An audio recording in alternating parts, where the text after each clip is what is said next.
let's give a hand to Hand of Fate, which faces the Chairquisition. So, will our good friend up there, I'm just going to call Torgo because he kind of looks like Torgo, will he survive this ever-increasing, I don't know what the hell I'm talking about. This is basically a deck-building roguelike built on the Unity engine with some 3D combat mixed into it. It'll set you back 25 wet stinky bucks or 23 wet stinky euros. And it's by Defiant Developments. You can... What is it? Deck building comes to life in Hand of Fate. Infinite replayability, series of quests, earn new cards, build your deck, and try to defeat it in a cabin at the end of the world. The game of life and death is play. Draw your hands. Or draw your cards, play your hands, and it's time to Chairquisition. 1 chair means that it's crap, 2 chairs means that it's meh, 3 chairs means that it's pretty good, 4 chairs means that it's amazing. Of course, we have our categories, do, mix with the working, shiny sounds, controls, and fun. So let's kick this off. Let's give this hand a job. Then did it make with the working? Over here on the Ubuntu 1404 LTS. 980 4K displayed, octa-core, box of business. It ran basically without issue at first. Now you're wondering, how does it run at the 3840 by 2160 with everything on YOLO? Getting roughly 30 and 35 FERPs on that business, 60 plus at Unity. 1080. Yep, Unity, ladies and gentlemen. Not enough to ding at a chair, and I'll get into that a bit later in the Shiny and Sounds, is the resolution. You have to set that, because it'll tell you whatever you're currently running at, and just lie to you until you actually hit it, and it adjusts. Not enough to ding at a chair, so I'll give that business 4 chairs, J-Man.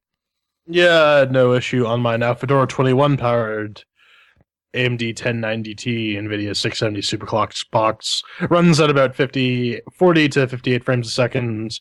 At 1080p with everything maxed out. So I'm going to give that 4 chairs. It works. Yeah. And on the Amiga with the FX 8370E and the GTX 970 Strix, it actually ran decently enough. I had this whole rant. I was going to say, holy shit, a Unity game that runs like 60 FERPs at 1080p with everything on 11? Someone figured their Unity games out, but no. On the later levels with like 16 enemies on screen at one point, FERPs count comes down to around 40. But still, that's reasonable for a Unity game, so I'm going to give it 4 chairs. Oh, yeah, Sandy. He's muted. Yes, he is. No, he's speaking at like a very high pitch. Like the dogs in the room are just going nuts.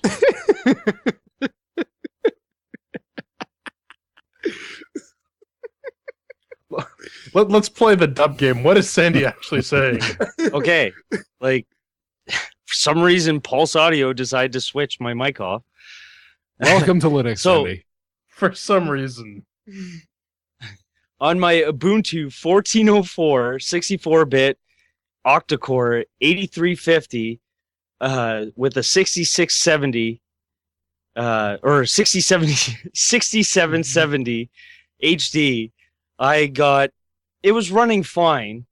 Like I would get about 38 to 39 frames per second on average, like with textures on high, it like stabilized there. But the transitioning between combat and the card table, it would drop down to like 10 to 15 frames per second. And then when it would come back, I would get the odd shot up to 60 frames at the card table scenes. So like, I'm going to give it 3 chairs. Well, it's a Unity game. I mean, those transitions between card game and combat are literally like a black screen that just kills your frame rate. That's super hard to render. But that's 3 chairs from Makes the Working. Shiny and Sounds is next. Ven, were you tickled in your various eye holes and face holes and whatnot?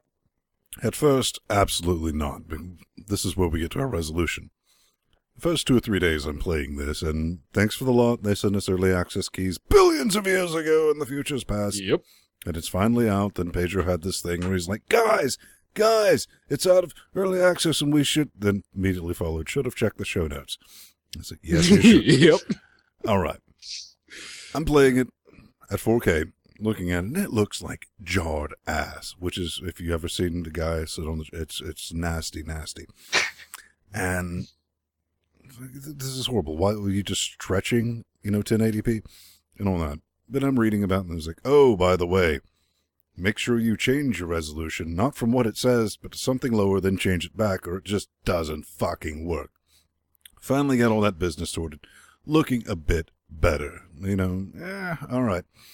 And kids, don't do Fox mocap. It makes things look cheap, unless you have a motion capture studio.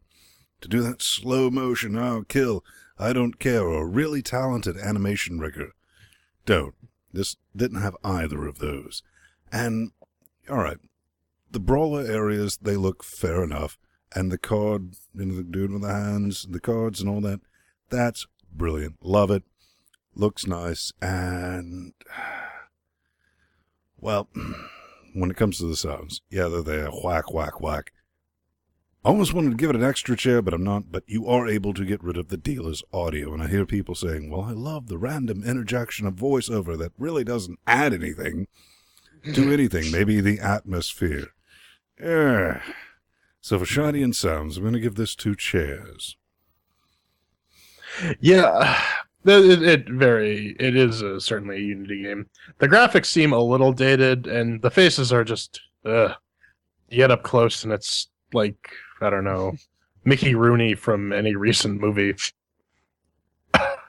The sounds are there. They don't really add much to it. The narrator guy, I will say, does a very good job of being like the dungeon master tarot bait dealer thing. He certainly does a good job in terms of voice acting and whatnot, and I think it's a nice little touch it adds to the game. Though some of the things he says don't really make any sense. Oh, the cards are memories crafted from you. What? I just don't even.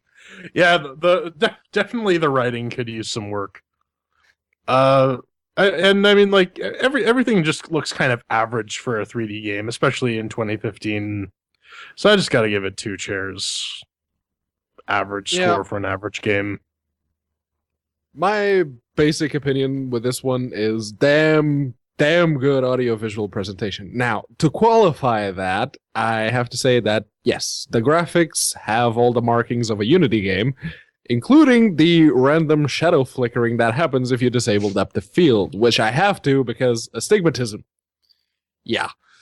But the way everything's presented and how the game's mechanics and lore are introduced are very well done, and much like Jordan said, and apparently Ven didn't agree, is awesome job on the narrator / evil wizard / card dealer guy.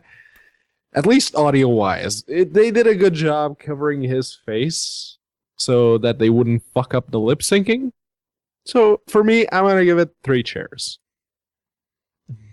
I absolutely agree with Jordan and Pedro. Like, with the voice acting, it's solid. Like, it is still a Unity game, so I didn't go in expecting anything amazing here. Like, I knew the visuals were going to be like subpar, animation was going to be subpar. I really enjoyed the music. The music was really well done. I enjoyed that.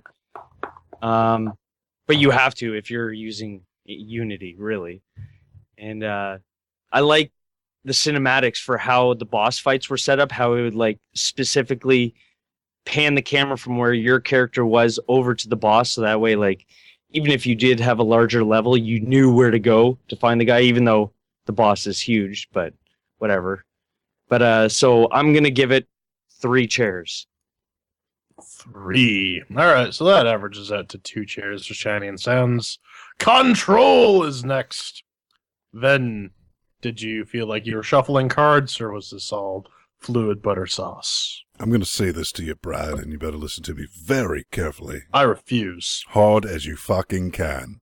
You got the balls to show press ya to continue. I'm going to use this thing. Don't like to. It's always nasty business, but I will. And that's what you did. So, let's start with this. How do we control movement? Well, sometimes it's with your D-pad. Sometimes it's over here.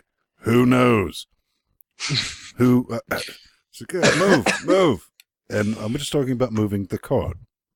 Because that's what you're first introduced to. And Pamela was like, God, is there something in this game? I almost did not complete this review. And I was like, wait, there's fighting in it? Okay, we'll put up with this, Finn. And every time it starts, okay, just because fuck you, that's why reason.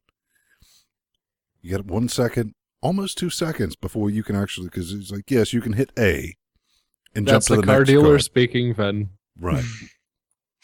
And if you want to move back, forward, left, right, you just got to wait for it. I don't care if it's a car dealer speaking. Why can't I move a fucking card when he's talking? Physics. All right. The fighting works out. It's a bit sloppy, but that's not going to fuck with you too bad because the AI and the enemies and the bosses are pants on head retarded. It's not a deal breaker. So, middle of the road, 2 chairs for this business. I would say it's standard action game fare. You got your block, you got your special attack, you got your magic sauce, you got the reverse corner counter thing, whatever. And you can tuck and roll just like any good secret agent man. Torgo does kind of move a bit sluggishly, and I don't know, I didn't run into that thing with like the D-pad versus analog stick. It was just all analog stick for me, so I don't know. Maybe it's the moon controller is failing. Who knows? So I'll give it 3 chairs. Yeah, it claims full controller support, but it takes a very special kind of developer to achieve that with a Unity game. Someone who uses SDL? Someone that uses SDL, yes. Which, lo and behold, there are not a whole lot of developers doing it. But yeah, using the Xbox DRV, I was able to get the DualShock, which is currently plugged all the way over there into the Steam machine. I was actually able to get the DualShock 2 to control the game with reasonable success. I still couldn't have been arsed to waste about an hour of my life trying to set the NVIDIA Shield controller to figure out all the input mappings to set Xbox DRV to do it. Someone really needs to automate that, please. Please. So for me, it gets 2 chairs. I found I had 0 issues using my Logitech F710, and like I switched it between the X input, which is the Xbox control settings, and the direct input, which is usually like any direct USB input. And I found like the controls were pretty much the same on all settings, like between both those settings. So I almost figured that they were using that controller, like that controller scheme, or at least the other Logitech, the F310. And because, yeah, it was seamless switching. Like there was 0 issues. I had 0, mind you, like it can't help the combat because like there's that delay in when I press the button and then you do the action. So like they have to work on the latency for the control, but really other than that, the control scheme was good. So I'm going to give it 3 chairs. All right, so that's 2 chairs for controls. And finally, the subjective category, what you're here for. What we're all ultimately here for. Fun! Ben, did you have fun? Oh, right. Let me see if I can encapsulate and embody what this game is. Procedurally generated, non-card game, choose your own adventure brawler. The game. That's basically what came up. Card games can die in a fire, but hey, this has third-person action thingy in it, so color me intrigued. That's racist. Well, other than that might break up the mind-numbing card bits, I was thinking, combat is seriously fuck all boring. There was almost no threat at all. Attack, roll, special, repeat. That's it. But, Vin, I can hear you typing. You can get into the deck building. No. Don't fucking care about that. I tried that. That is going to just shoot me right now. I don't care about card games. I miss that bit of my nerd card because I discovered I see what you did there. girls. All right. So, I want to try to put a bow on this for if you're like me, and maybe you never got into the whole D&D and that business and that, but you're still completely 100% into this whole, what would you call it, RPG card type? I don't even know what this game's trying to be at this point. All right. You get cards that will give you weapons, magic, chance encounters, giggity, or anything like that, etc. Right. Come on. You collect all these cards doing that. Like, all right, I get all these new weapons, and that's awesome. I'm going to use that during the next dungeon. Then I go through the trouble of, like, equipping and sorting the cards. I want that one, and I want that one, and I'm going to kick ass on this next randomly generated dungeon of card level. All right. And you drop into the first battle, and it's like, what? Where are all my weapons? It's like, nope. Those cards only give you the chance to rediscover those fucking weapons again. Fuck that noise. Yeah. Can't say a whole lot. I get it, Brad.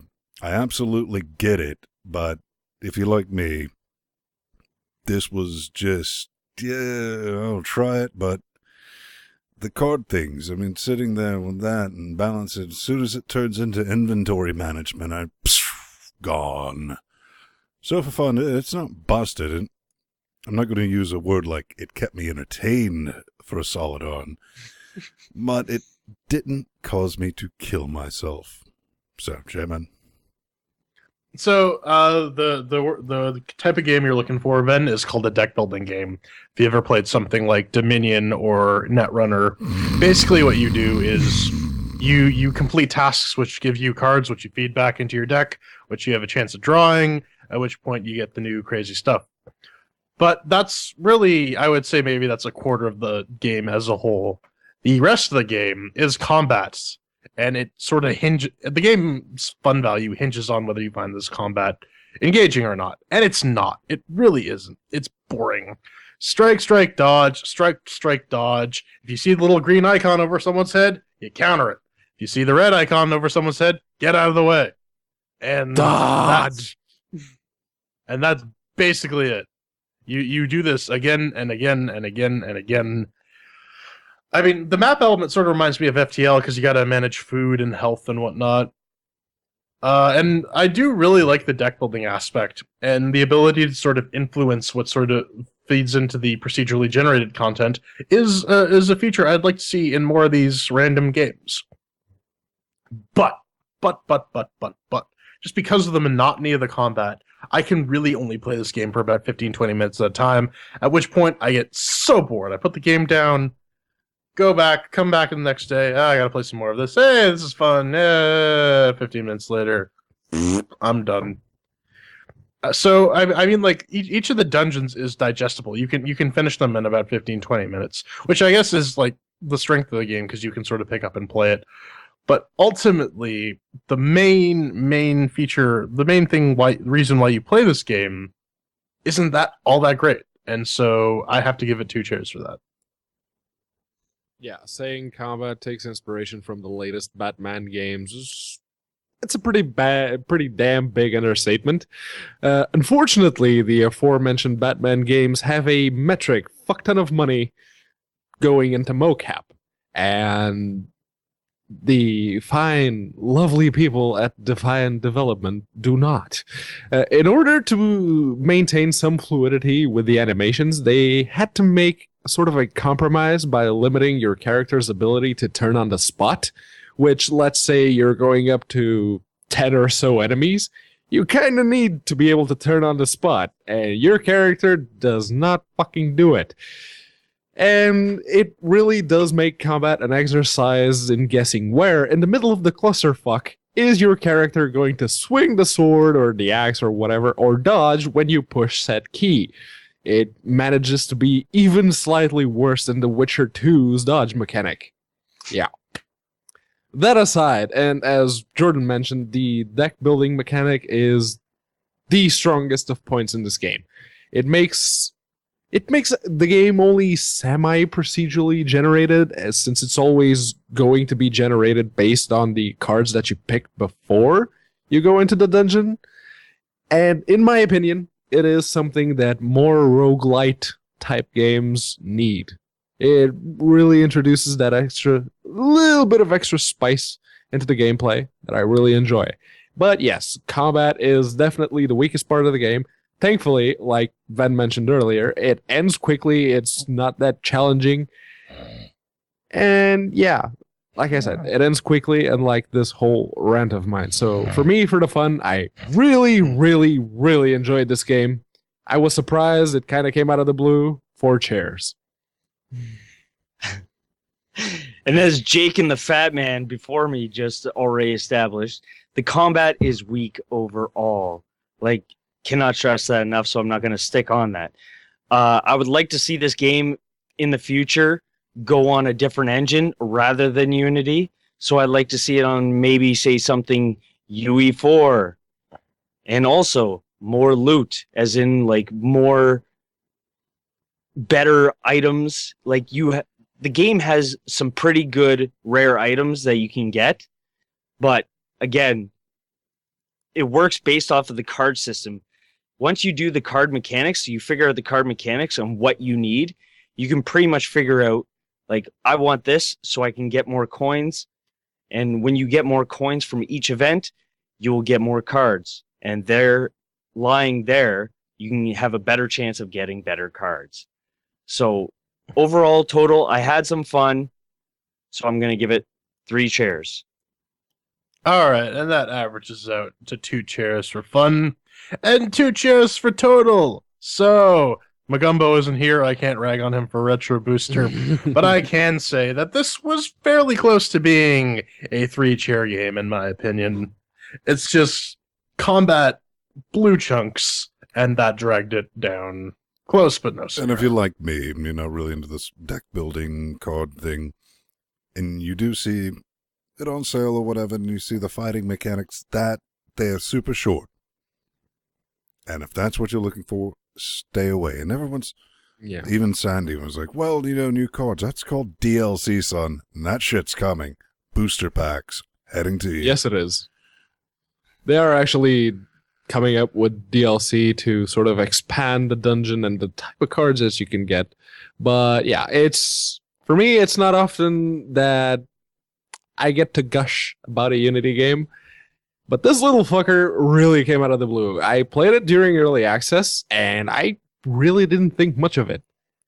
Started playing it for the review this week, and I'm like, oh my fucking shit, I can't put this down. It's awesome. But again, it's awesome if you like the whole roguelite deck building with a little tiny bit of action thrown in there. If you like that particular genre, this is your game. If you don't, if you're like Ven and the deck building doesn't tell you anything, just, stay away. There are cheaper games out there you're probably going to enjoy a lot more.